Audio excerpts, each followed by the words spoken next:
కేసీఆర్ కుట్ర ఉంది అని చెప్పి టీజేఎస్ నాయకులు ఆరోపిస్తూ ఉన్నారు సార్.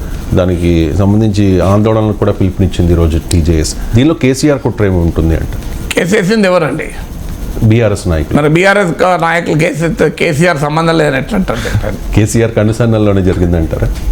మరి మీ కన్సర్న్లో జరుగుతుంది చెప్పండి.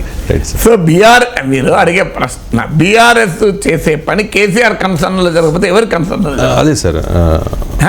బట్ ఇక్కడ రాజకీయ నేపథ్యం ఉన్న వాళ్ళని కూడా గతంలో తీసుకున్నారు కాబట్టి మేము ఎందుకు అనర్హులు అని చెప్పేసారు సార్. కేసు వేసింది బీఆర్ఎస్. కేసీఆర్ కన్సర్న్లో జరగకుండా ఎవరి కన్సర్న్? కోదండరాంని టార్గెట్ చేయాల్సిన అవసరం కేసీఆర్కి ఏముంటుంది? ఇప్పుడు అందరికీ తెలిసిన విషయమే కదండి. కేసీఆర్ కోదండరాంకు పడదన్న సంగతి తెలియదా? తెలంగాణలో మీరు చిన్నపిల్లానంటే చెప్తారు, అవునా కదా? కేసీఆర్కు కోదండరాంకు పడదు అన్న సంగతి అందరికీ తెలుసు. కోదండరాం ఈ 10 ఏళ్లలో కేసీఆర్కు వ్యతిరేకంగానే రాజకీయాలు చేశాను. చాలా తెలంగాణ ఉద్యమంలో సాధారణంగా పనిచేసిన వారికి కూడా పదవులు వచ్చాయి. తెలంగాణ జేఏసీ చైర్మన్గా ఉన్న కోదండరాం సార్కు కేసీఆర్ ఏ పదవి ఇవ్వలేదు. ఆయన సేవలు ఏ రకంగానూ ఉపయోగించుకోలేదు. ఇది ఇంతకన్నా ఎక్కువ ప్రూఫ్ కావాలండి. కోదండరాం సార్కు కేసీఆర్ గ్యాప్ ఉన్నది ఈ తెలంగాణలో ఎవరికైనా తెలుసు కదా.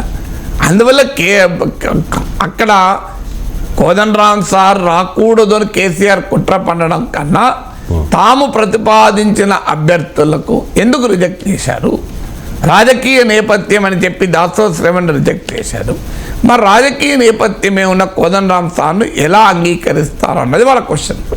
సో వారు అగ్రీవ్డ్ అంటే బీఆర్ఎస్ ప్రభుత్వం ప్రతిపాదించిన పేర్లను గవర్నర్ రిజెక్ట్ చేసింది కదా, దానివల్ల క్వశ్చన్ చేసే హక్కు ఉంటుంది కదా. కాదని ఎలా అనగలం? కోదండరాం సార్ పట్ల గౌరవం లేకపోవడంతో కూడా సంబంధం ఉన్న అంశం కాదు. నష్టపోయిన వారు ఆటోమేటిక్గా క్వశ్చన్ చేస్తారు. దాసోస్ రేవంత్ సత్యనారాయణ పిటిషన్ అది. సో దాని వెనకాల కేసీఆర్ ఉన్నాడు. కేసీఆర్ ఉండకపోతే ఇంకెవరు ఉంటారు? అది బీఆర్ఎస్ పిటిషనే కదా. అయితే ఆ పిటిషన్ కోదండరాం సార్ నామినేషను ప్రతిపాదనకు ముందు వేసిన పిటిషన్. అందువల్ల కోదండరాం సార్ను అడ్డుకోవడానికి పిటిషన్ వేసింది కాదు అది. అందువల్ల కుట్ర అనే మాట ఎలా అంటారని మీరు అడగచ్చు. ఎందుకంటే అది నామినేషన్ ఎప్పుడు వేశారు ఇది అంటే జనవరి 3 కోదండరాం సార్ను ప్రతిపాదించిన తర్వాత వేసిన పిటిషన్ అయితే కోదండరాం సార్ను అడ్డుకోవడానికి కుట్ర పన్నారని అనొచ్చు. కోదండరాం సార్ను ప్రతిపాదించక ముందు వేసిన పిటిషన్ కదా.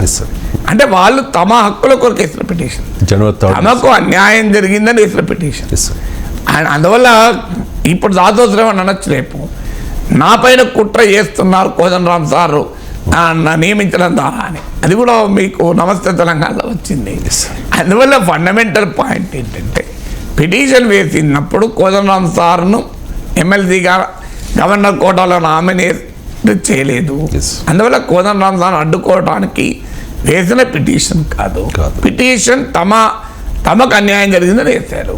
వేసిన తర్వాత కోదండరాం సార్ను నామినేట్ చేశారు.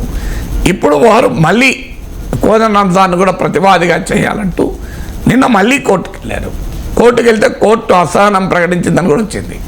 అంటే ఇది కోర్టు విచారణలో ఉండగా మీరు ఎలా నామినేట్ చేస్తారు అని.